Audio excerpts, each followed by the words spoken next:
Voy a leer algunos poemas de mi libro titulado Generalidades y reglas de la fuga. Extraños episodios de las casas tomadas.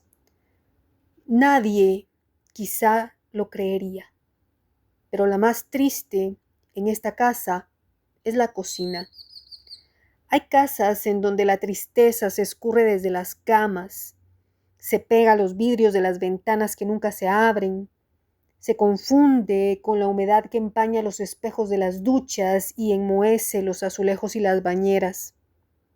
Esta casa, en cambio, tiene la cocina triste, a pesar de que nunca la abandono, de las temporadas en que fuerzo mi voluntad para mantenerla viva y la lleno con los ruidos del agua, los golpes del cuchillo, de los trastos y los cubiertos, del silbido consolador y silencioso del fuego.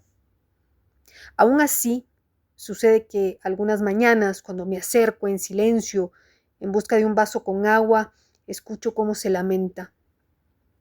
Estoy triste, me dice. Estoy triste, repito mentalmente, pero sé que es ella.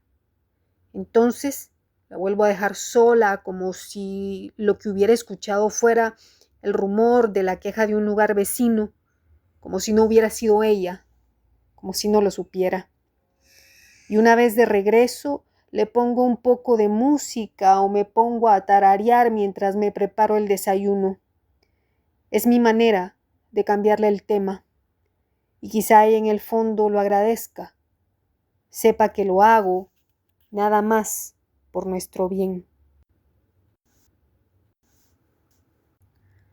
El fantasma del pasado.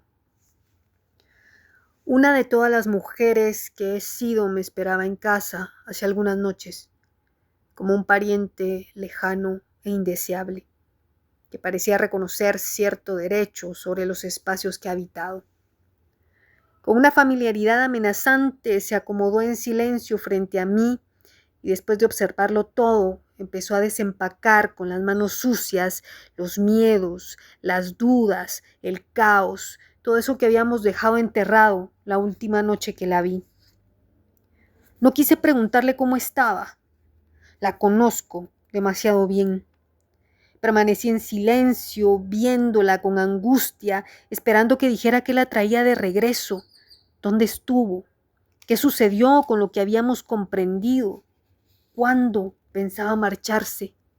Y pasé varios días tratando de encontrar las palabras para explicarle que no vuelve la piel que abandonamos y que se desintegra con el viento, a menos que no sea piel, que no se vuelve a lo que uno fue como quien despierta por un mal movimiento, a menos que ella sea lo que niego y sigo siendo, la que me acecha cada vez que se mueve el sol.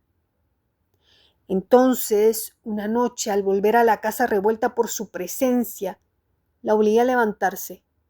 Le serví agua, le encendí una vela, me senté a escribirle, le pregunté por las otras, si las había visto en el camino, si pensaba volver la que se largó porque un día, cuando se creyó a salvo, descubrió a la ternura agonizando entre sus brazos. Y cuando levanté la vista ya no estaba.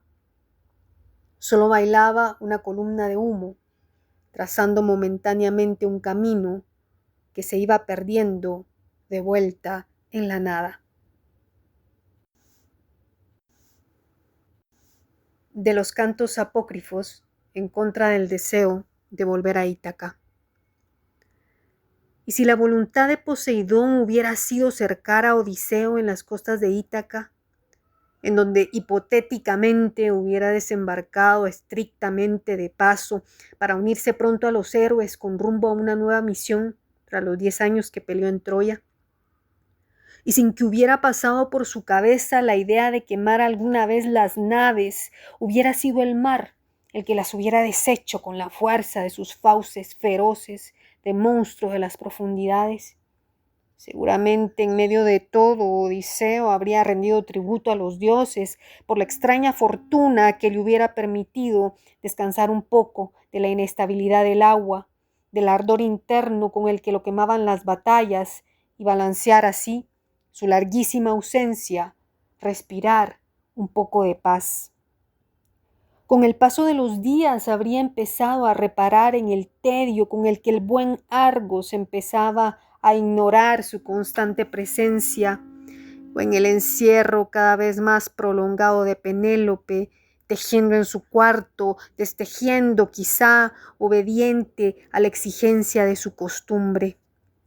Y un día cualquiera aparecerían como fantasmas los reproches sobre cuán diferente está, los señalamientos de que no es el mismo hombre que se fue a la guerra 10 años atrás, que habla duro, que ha perdido la sonrisa, que pareciera que su mirada a veces trae filo, y disociado del recuerdo que mantenían los que se quedaron esperándolo 10 años atrás, quizás se habría puesto a soñar con la historia contrafactual de esa tormenta y se habría sentado durante horas a imaginar cómo hubiera sido si Poseidón lo hubiera embestido lejos de Ítaca y esa angustia que ahora siente por largarse fuera una angustia que mordiera por volver.